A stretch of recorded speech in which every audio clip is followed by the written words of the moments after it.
Middle east की जंग एक भयंकर तबाही का मंजर लेकर आएगी, इसका अंदाजा तो पहले ही लगा लिया गया था, लेकिन इसका सबसे बड़ा कारण कोई और नहीं बल्कि अमेरिका होगा। ये इस वक्त सबको हैरान कर रहा है।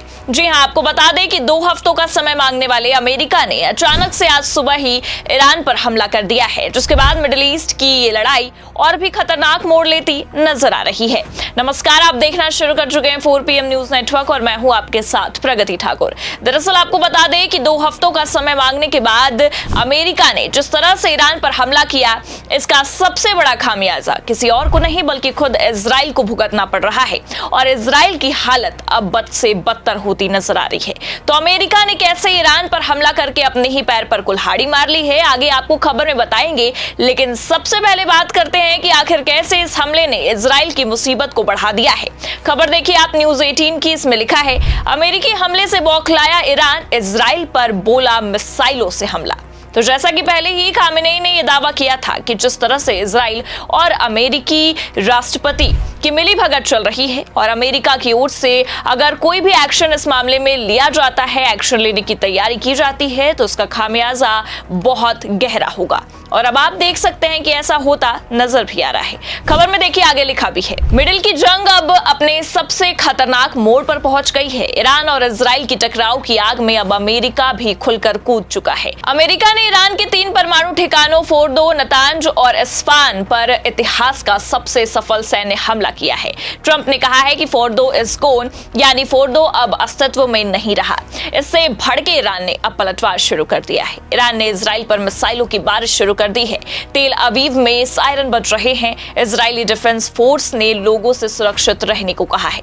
तो खबरें तो पहले निकलकर ये सामने आ गई थी। अमेरिका ने ईरान पर दबाव बनाने की जो कोशिश की है, ईरान को सरेंडर करने की जो धमकी दी, उससे कहीं ना कहीं ईरान काफी बौखलाया। पहले ईरान ने कई दफा इजराइल पर मिसाइलें दागकर इजराइल और अमेरिका दोनों को उसकी औकात दिखाई, लेकिन अब तो दुनिया भर में फूफा बन रहे ट्रंप ने हद पार कर दी है।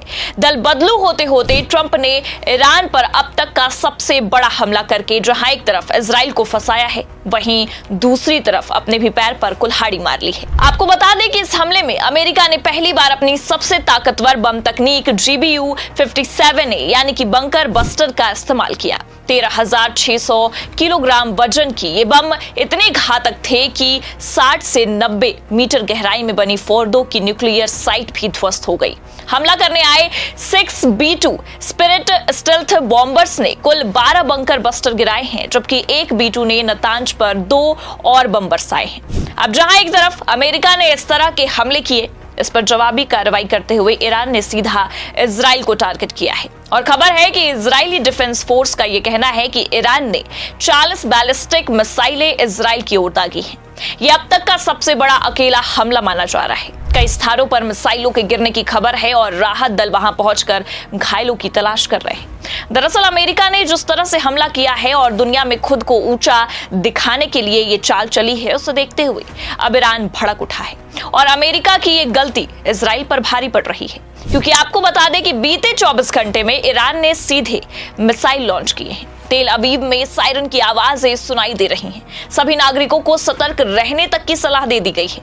लेकिन अब खबर तो यह है कि अमेरिका की इस गलती से जहां एक तरफ इजराइल को खामियाजा भुगतना पड़ रहा है, वहीं दूसरी तरफ अब ईरान के इस गुस्से से कहीं ना कहीं अमेरिका भी खौफ खाता नजर आ रहा है। खबर देखिए आप, हमारे पास मौजूद है, इसमें लिखा भी है, अमेरिका में ईरान के हमले की आशंका अब घरेलू जमीन तक पहुंच गई है। न्यूयॉर्क टाइम्स की रिपोर्ट के अनुसार अमेरिकी खुफिया एजेंसियों ने चेतावनी दी है कि ईरान कई रास्तों से जवाबी कार्रवाई कर सकता है, जिसमें उसकी नेवल ताकत से स्ट्रेट ऑफ हॉर्मुज को बंद करना भी शामिल है। इसके बाद New York, Washington DC, Los Angeles और सैन फ्रांसिस्को जैसे प्रमुख अमेरिकी शहरों में हाई अलर्ट भी घोषित कर दिया गया है।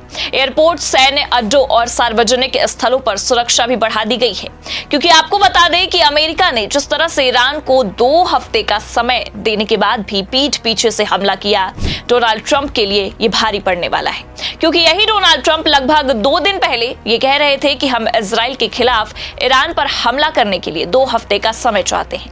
उसके बाद कोई गतिविधियां शुरू की जाएगी। लेकिन यहाँ जमीनी हकीकत कुछ और ही बयां करती नजर आई, क्योंकि आपको बता दें कि केवल आसमान से ही नहीं, समुद्र के नीचे से भी अमेरिका ने हमला बोला है। अमेरिकी नौसेना की पनडुब्बियों ने ईरान के नतांज और इस्फान साइट्स पर 30 टॉमहॉक क्रूज मिसाइलें दागी हैं। वहीं एक अन्य B-2 बॉम्बर ने नतांज पर 2 और बंकर बस्टर भी बम गिराए हैं।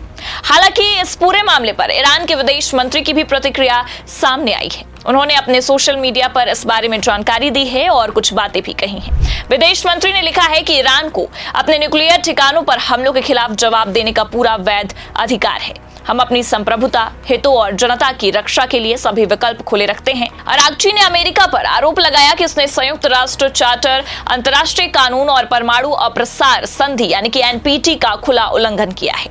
उन्होंने आगे कहा कि आज सुबह जो कुछ भी हुआ वो न सिर्फ निंदनीय है बल्कि इसके दूरगामी और खतरनाक परिणाम भी होंगे। हर एक संयुक्त राष्ट्र सदस्य को इस गैर कानूनी और आपराधिक हरकत पर चिंता होनी चाहिए। हालांकि आपको बता दें कि इन सब के बाद अब ये युद्ध अपनी चरम सीमा पर पहुंच चुका है। जहां एक तरफ अमेरिका ने केवल धमकी ही दी थी, वहीं अब अमेरिका ने हमला करके मिडिल ईस्ट में हो रहे इस जंग में एंट्री लेकर भयंकर बवाल खड़ा कर दिया है। क्योंकि ये आप और हम बहुत अच्छे से जानते हैं कि ईरान अब शांत रहने वाला नहीं है। ईरान ने पहले भी इजराइल के हमले का करारा जवाब दिया है और अब तो मामला और भी खराब होता नजर आ रहा है, क्योंकि ईरान ने इजराइल पर मिसाइलें दागने की शुरुआत कर दी है। और ये शुरुआत आने वाले समय में कहीं ना कहीं अमेरिका के लिए भी भारी मुसीबत ला सकती है, क्योंकि खबर तो पहले ही निकलकर ये सामने आ गई थी कि UN ने खुद ईरान को ये कहकर क्लीन चिट दे दिया है कि ईरान कोई परमाणु बम बना रहा है या नहीं, इसका कोई ठोस सबूत या प्रमाण उनके पास नहीं है। और इस बयान के आने के बाद भी अब खबर यह है कि परमाणु बम बनाने की ये लड़ाई इतनी आगे जा पहुंची है कि अब खुद अमेरिका ने इस लड़ाई में एंट्री ले ली है, ईरान पर हमला किया है। लेकिन ये हमला इजराइल के लिए अब किसी भी मुसीबत से कम नहीं है, क्योंकि अमेरिका के इस कार्रवाई का खामियाजा किसी और को नहीं बल्कि खुद इजराइल को भुगतना पड़ रहा है और आगे भी पड़ेगा, जो ये साफ दिखाता है कि अमेरिकी राष्ट्रपति डोनाल्ड ट्रंप ने विश्व गुरु बनने की चाहत में कहीं न कहीं इजराइल को ही फंसा दिया है और नेतन्याहू के राजनीतिक भविष्य और खुद इजराइल का अस्तित्व मिटाने के लिए ट्रंप ने जो स्क्रिप्ट लिखी थी अब वो साफ समझ में आने लगी है। हालांकि जो नेतन्याहू ये सोच रहे थे कि ट्रंप का साथ मिलते ही ईरान को तबाह कर देंगे, अब उनका खुद का देश ही तबाही के मंजर पर जा पहुंचा है। और इसके पीछे किसी और का हाथ नहीं बल्कि खुद अमेरिकी राष्ट्रपति डोनाल्ड ट्रंप का हाथ नजर आ रहा है, जिसने ईरान इजराइल की लड़ाई में इजराइल के खिलाफ ही ऐसी चाल चली कि आज इजराइल की हालत बद से बदतर हो चुकी है। फिलहाल इस पूरे मामले पर आपको क्या लगता है? क्या अमेरिका का ये ईरान पर हमला अब अमेरिका के लिए ही बड़ी मुसीबत लेकर आने वाला है? अपनी राय कमेंट करके जरूर बताइए। खबर आपको कैसी लगी लाइक और शेयर जरूर करें। चैनल पर अगर नए हैं तो सब्सक्राइब और ज्वाइन करना ना भूलें। देखते रहिए 4PM न्यूज नेटवर्क। नमस्कार।